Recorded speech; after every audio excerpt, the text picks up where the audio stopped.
Info meja madangan, Mas. Meja madangan. Iya toh. Iki tak lapi iki meja madangan. Oh ya pas iki arep bodo ya toh, golekane pembeli ki akeh sing golek meja madangan ngene iki lho. Sing golek meja madangan. Iya toh. Iki rego 2.500.000. 2.500.000 Mas ki. Sini papat. Heeh. Sik bungkusan plastik kaya ngene iki. Jan sik plake porem iki Mas, jan porem ten iki.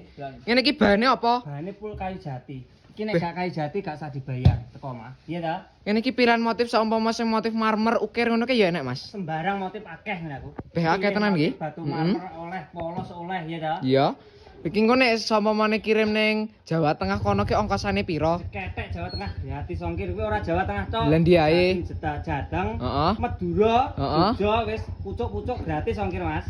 Pembelian terus pembayarannya piye ngomong kon DP? COD, barang datang dicek dulu baru dibayar. Lah kok penak men terus carane pesen ki piye? 2.500.000 carane pesen ngisor bio profile sene WA-ne. Ditul ae terhubung karo Oke, siap.